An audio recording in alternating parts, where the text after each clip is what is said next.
आदि में शब्द था, शब्द ईश्वर के साथ था, शब्द के द्वारा ईश्वर ने सब कुछ बनाया। उसी शब्द के द्वारा आज असंख्य मानवों की मुक्ति होती है, नवनिर्माण होता है। मुक्ति का संदेश।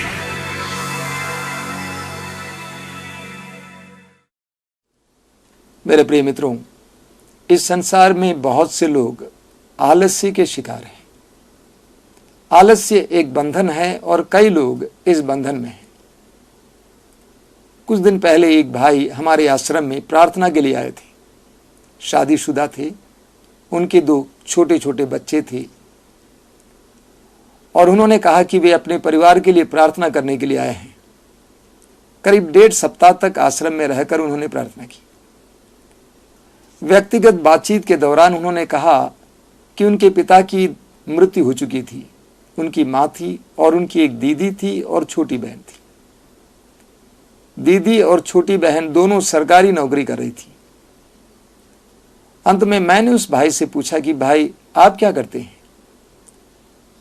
तो उन्होंने कहा कि मैं कुछ तो नहीं करता हूं। तो मैंने पूछा कि आपका घर कैसे चल रहा है, आपका परिवार कैसे चल रहा है, आप अपनी पत्नी और बच्चों को कैसे खिलाते पिलाते हैं? तो उन्होंने कहा कि मेरी दीदी और मेरी छोटी बहन दोनों नौकरी कर रहे हैं। मैंने उनसे कहा कि वास्तव में आपके परिवार की सबसे बड़ी समस्या आप हैं और आपका आलस्य है। काफी तगड़े व्यक्ति थे, शारीरिक रूप से पुष्ट थे, देखने में अच्छे थे, सुंदर थे, अच्छा कपड़ा पहने हुए थे, शरीर में किसी प्रकार की कमी नहीं थी। उनकी दीदी की शादी अब तक नहीं हुई और छोटी बहन उनके परिवार के अन्य सदस्यों से बात नहीं कर रही है। मैंने कहा कि आपकी समस्या आपका आलस्य है। आप कैसे बिना काम किए अपनी पत्नी और बच्चों को खिला सकते हैं? यदि आपकी दीदी और आपकी छोटी बहन की शादी हो जाएगी तो आप क्या करते? वे मुस्कुराने लगे। मैंने कहा कि आपको इस बंधन से छुटकारा पाना होगा। आपकी दीदी यह सोचकर शादी नहीं कर रही है कि उसके कंधे पर आपके परिवार की जिम्मेदारी है। सारे पारिवारिक समस्याओं का एक मुख्य कारण आपका आलस्य है और इससे बढ़कर आप निर्लज्ज हैं, आपके अंदर शर्म नहीं है। हम बाइबल में पढ़ते हैं, बाइबल इस बात का साक्षी है कि जिसको भी प्रभु ने बुलाया है, अपने काम में लगाया है, वे सभी उद्यमी थे, परिश्रमी थे, उत्साही थे। निर्गमन ग्रंथ के अध्याय 3 में हम पढ़ते हैं कि मूसा को ईश्वर ने बुलाया और उस समय मूसा अपने ससुर यित्रो की भेड़ों की रखवाली कर रहा था, चरा रहा था।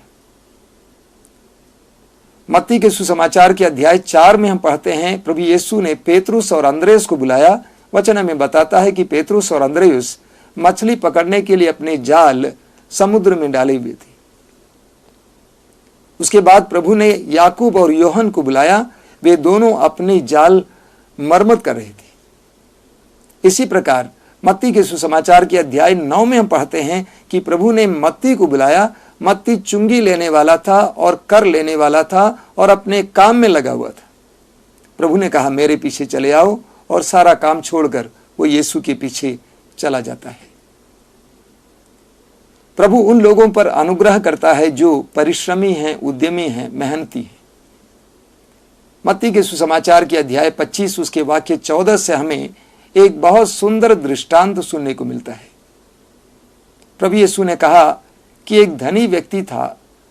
वो परदेश जाने से पहले अपने सेवकों को बुलाया और उसने उनकी योग्यता के अनुसार किसी को 5,000 अशर्फियां दी, किसी को 2,000 अशर्फियां दी और किसी को 1,000। जिसको 5,000 मिला था उसने जाकर 5,000 से व्यापार किया और उन 5,000 अशर्फियों को 10,000 में परिवर्तित किया।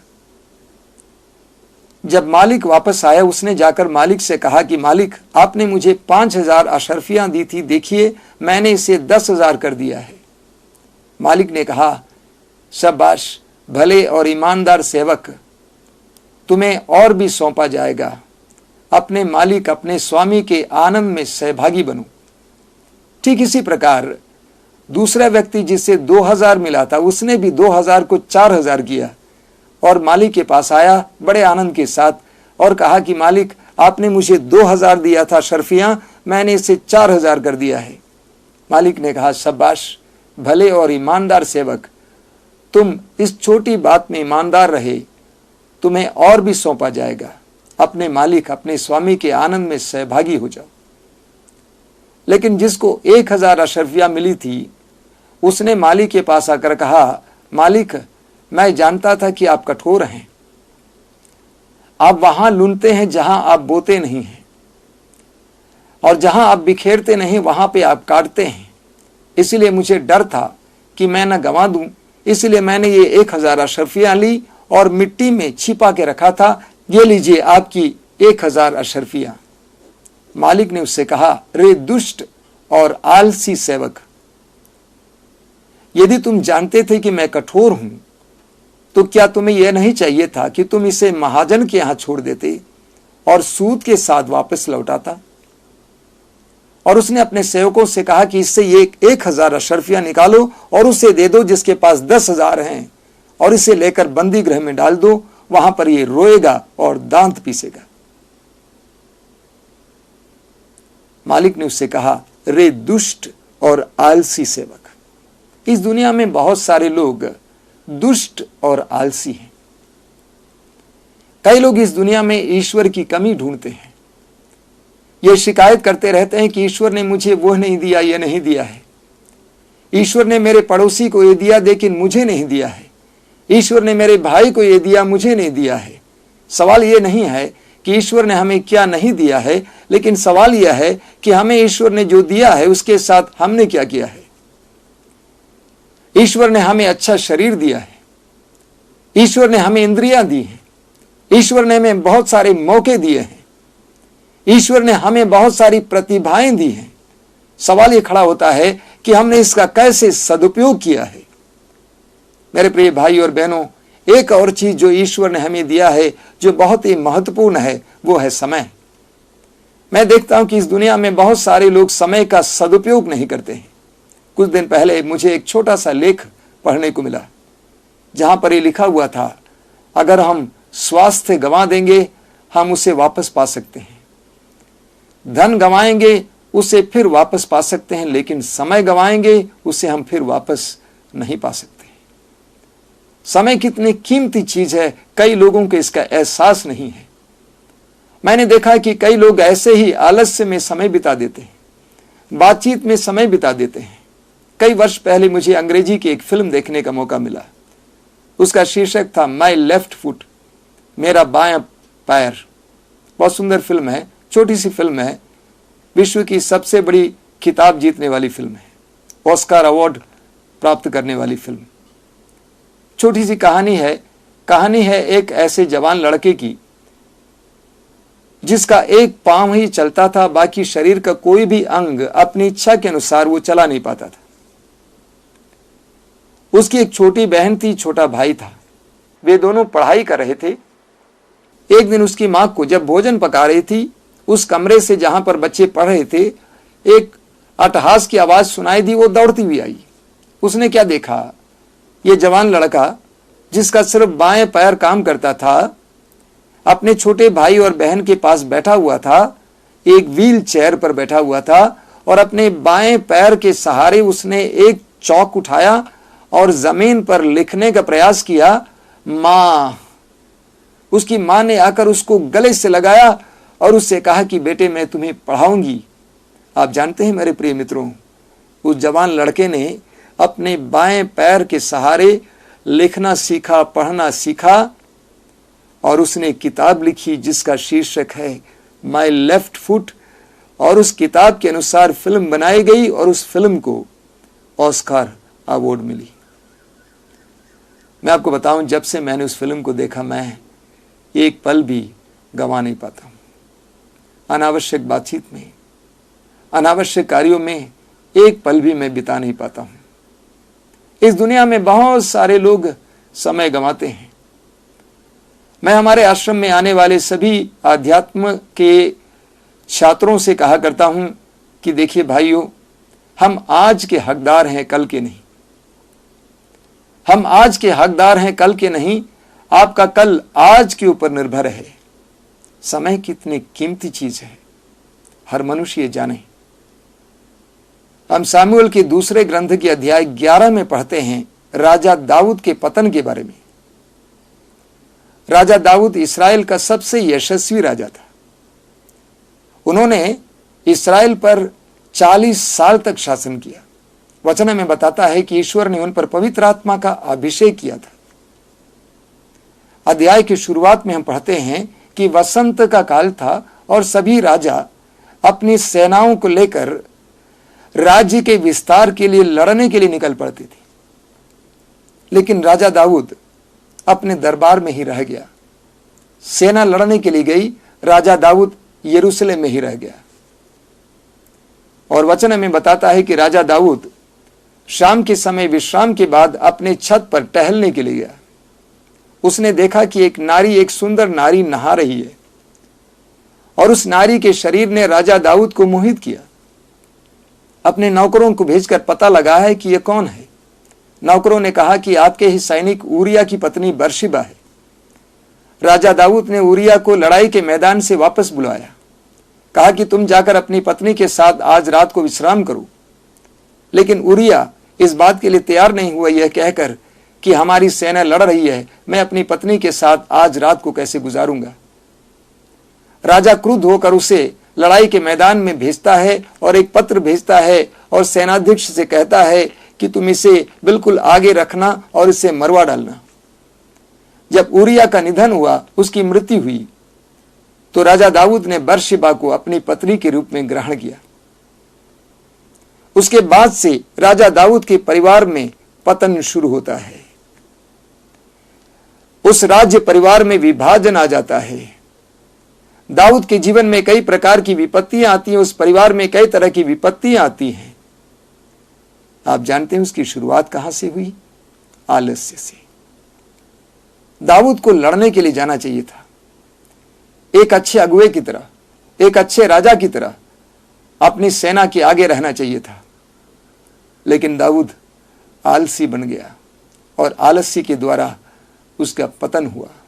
कई प्रकार के पाप किया, हत्या की, धोखाधड़ी की, व्यभिचार किया।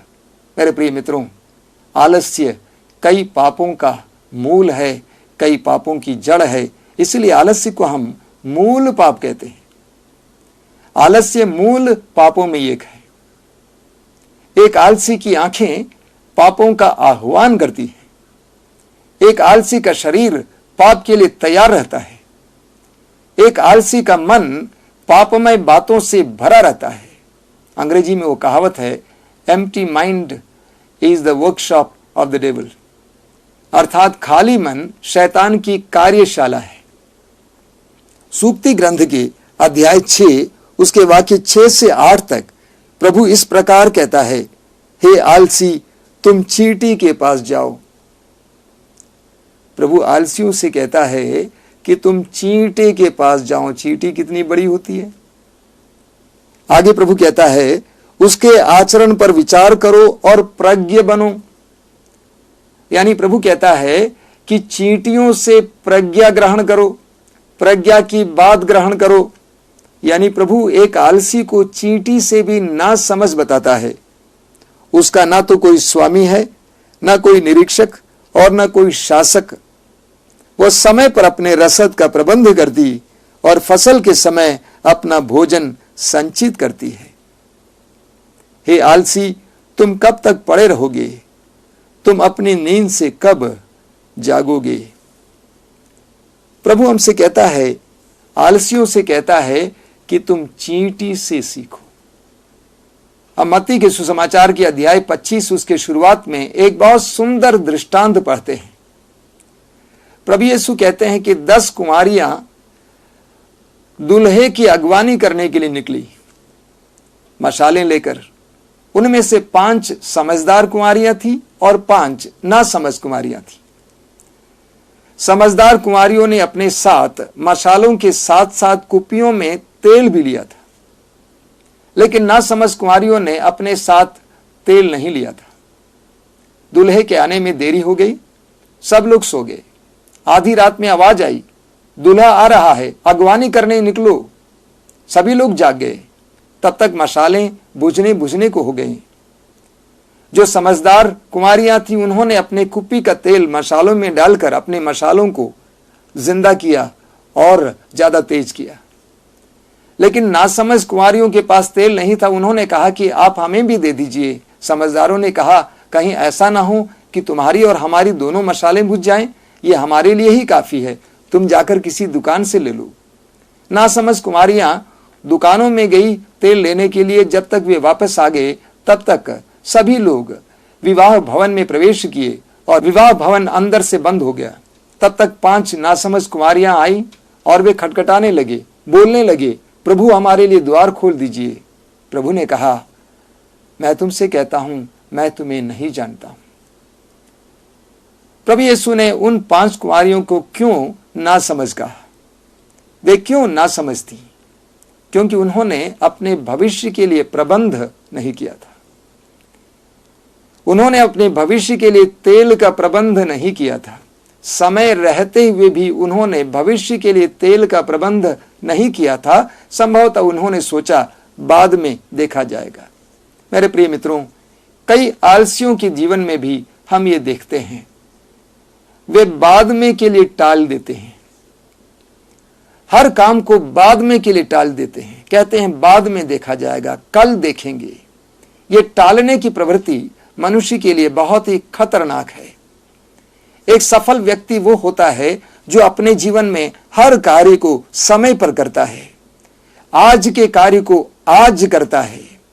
आलसी अपने कार्यों को टालते रहता है और जब कार्य बहुत ज्यादा हो जाता है वो उसको करने में असमर्थ होता है। यूहन्ना के सुसमाचार के अध्याय 5 उसके वाक्य 17 में प्रभु यीशु कहते हैं, मेरा पिता सदा काम करते रहता है और मैं भी काम करते रहता हूं। प्रभु ईश्वर सदा काम करते रहता है, वो क्रियाशील है, सतत क्रियाशील है। मेरे प्रिय मित्रों, हम ईश्वर को सृष्टिकर्ता कहते हैं। क्या मतलब इसका? क्या ईश्वर ने एक बार सृष्टि करके छोड़ दिया? ईश्वर सतत हर समय सृष्टि के कार्य को जारी रखता है। हर समय वो सृष्टि के कार्य में लगा हुआ है और हम उसी ईश्वर की संतान हैं। और वही ईश्वर हमें कई प्रकार की प्रतिभाएं, कई प्रकार की शक्तियां दे रखी हैं और इसीलिए वो ईश्वर चाहता है कि हम सतत कार्य में लगे रहें। सुसमाचार में हमें अंजीर के पेड़ के बारे में कई दृष्टांत पढ़ने को मिलते हैं। हम लूकस के सुसमाचार के अध्याय 13 उसके वाक्य 6 से पढ़ते हैं। प्रभु यीशु मसीह कहते हैं कि किसी धनी व्यक्ति की दाखबारी थी और उसमें एक अंजीर का पेड़ था। अंजीर का पेड़ बड़ा हो चला था और मौसम आया था। वचन में बताता है कि 3 साल लगातार उसका मालिक उस पर फल तोड़ने के लिए फल की खोज में आया, लेकिन उसे एक भी फल नहीं मिला। इसलिए उसने अपने मालिक को बुलाया और कहा कि इसे काट डालो, इसे यहां खड़े रहने का हक नहीं है, इसे भूमि को छेकने का हक नहीं है, इसे काट डालो। माली ने कहा, महोदय मुझे साल भर का समय दीजिए, मैं इसे खोदूंगा और खाद डालूंगा, अगर ये फल ना दे तो आप इसे काट डालें। बहुत सुंदर दृष्टांत है। प्रभु इसके जरिए क्या बताना चाहता है? प्रभु ये बताना चाहता है कि जो पेड़ फल नहीं देता है वो काट डाला जाएगा। मत्ती के सुसमाचार के अध्याय 3 उसके वाक्य 10 में हम पढ़ते हैं, यूहन्ना बपतिस्ता कहता है, पेड़ की जड़ पर कुल्हाड़ा लग चुका है। जो पेड़ अच्छा फल नहीं देता है वो काट डाला जाएगा। हर मनुष्य फल देने के लिए और वो भी अच्छा फल देने के लिए बुलाया गया है, बनाया गया है। और जो मनुष्य फल नहीं देता है प्रभु उसके साथ वही करेगा जो उस अंजीर के पेड़ के साथ करने वाले थे। ठीक इसी प्रकार मत्ती के सुसमाचार के अध्याय 21 में उसके वाक्य 18 और 19 में हम पढ़ते हैं, प्रभु यीशु मसीह बेथानिया से यरूशलेम जा रहे थे। सुबह का समय था, उनको भूख लगी और उन्होंने सड़क के किनारे एक अंजीर के पेड़ को देखा और उसके पास अंजीर के फल की खोज में गए। उन्होंने देखा कि उस अंजीर के पेड़ पर पत्तों के सिवा और कुछ भी नहीं था। बहुत सुंदर अभिव्यक्ति है। ठीक इसी प्रकार हम मत्ती के सुसमाचार की अध्याय 21 में दूसरे अंजीर के पेड़ के बारे में पढ़ते हैं। उसके वाक्य 18 और 19 में हम पढ़ते हैं कि प्रभु यीशु मसीह बेथानिया से यरूशलेम जा रहे थे। सुबह का समय था और उनको बहुत भूख लगी और सड़क के किनारे एक अंजीर का पेड़ खड़ा था। प्रभु यीशु उस अंजीर के पेड़ के पास गए फल की खोज में, लेकिन उन्होंने देखा कि उस अंजीर के पेड़ पर पत्तों के सिवा और कुछ भी नहीं था। संत मत्ती लिखते हैं कि उस पेड़ पर पत्तों के सिवा और कुछ भी नहीं था। इस संसार में बहुत सारे लोग उस अंजीर के पेड़ की तरह हैं। उनमें पत्तों के सिवा और कुछ भी नहीं है। बोलते बहुत हैं लेकिन करते बहुत कम हैं। मैं एक व्यक्ति को जानता हूं, वो विचार में बड़े ऊंचे हैं, बड़ी बड़ी बातें करते हैं, बड़े बड़े कार्य करने के बारे में योजना बनाते हैं, लेकिन करते कुछ नहीं है। उस अंजीर के पेड़ की तरह सिर्फ पत्ते ही पत्ते, फल नहीं है। और प्रभु ने क्या किया? प्रभु ने कहा, तुम आगे फल उत्पन्न नहीं करोगे। उसी वक्त वो पेड़ सूख गया। इस संसार में जो आलसी हैं और ईश्वर की योजना के मुताबिक फल उत्पन्न नहीं करते हैं, उनके साथ ईश्वर यही करता है।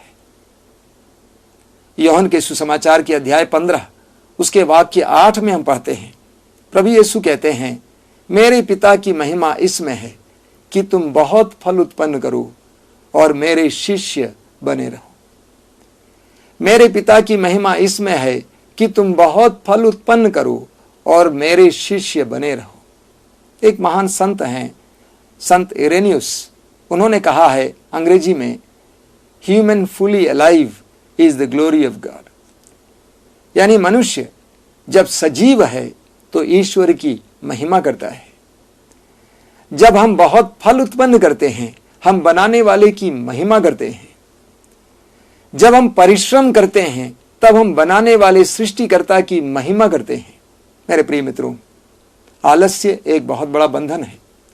उस बंधन से छुटकारा पाना अनिवार्य है। अगर उससे छुटकारा पाना है तो हमें विशेष प्रार्थना की जरूरत होती है। आलस्य हमारे लिए और हमारे परिवार के लिए, समाज के लिए एक बहुत बड़ा हानिकारक विषय है। आज हम प्रार्थना करें, विशेष करके उनके लिए जो आलस्य का जीवन जीते हैं। मैंने देखा है कि इस दुनिया में बहुत सारे लोग काम करना नहीं चाहते हैं। लोगों से काम कराना बहुत कठिन होता है। अगर बिना काम किए वेतन मिले तो लोग वही चाहेंगे। अगर बिना पढ़े डिग्री मिले तो लोग वही चाहेंगे। और अगर बिना प्रयत्न किए धन प्राप्त हो तो लोग वही चाहेंगे। आज सारे विश्व में, विशेष करके हमारे देश में, यह एक बहुत बड़ी समस्या है। लोग परिश्रम करना नहीं चाहते, लोग मेहनत करना नहीं चाहते हैं। मैं तो कहूंगा, परिश्रम एक प्रार्थना है, धन्यवाद की प्रार्थना। ईश्वर ने हमें जो प्रतिभाएं दी हैं, ईश्वर ने जो हमें शक्तियां दी हैं, उनका सदुपयोग एक प्रकार की महान धन्यवाद की प्रार्थना है। हम ऐसी प्रार्थना करना सीखें। आइए हम प्रार्थना करें। अपनी आंखें बंद कीजिए। सबसे पहले ये ढूंढने का प्रयास कीजिए, क्या मेरे अंदर आलस्य है? ईश्वर ने मुझे जो मौके दिए हैं, जो अवसर दिया है, जो समय दिया है, जो शक्तियां दी हैं, क्या मैं उनका सदुपयोग करता हूं और इस प्रकार ईश्वर की महिमा करता हूं? हे प्रभु यीशु, मैं अपने इन भाई बहनों के लिए प्रार्थना करता हूं जो तेरे इन वचनों को सुन रहे हैं। स्पर्श कीजिए, आत्मा का अभिषेक दीजिए। जिन जिन भाई बहनों में आलस्य की आत्मा कार्य कर रही है, जो आलस्य के शिकार हैं, आलस्य के बंधन में हैं, तेरे पवित्र नाम के सामर्थ्य से इसी वक्त उन्हें छुटकारा मिले। तेरी महिमा करने के लिए, ईश्वर की महिमा करने के लिए, अपने समय का सदुपयोग करने के लिए हर मौके का सदुपयोग करने के लिए उन्हें कृपा दीजिए।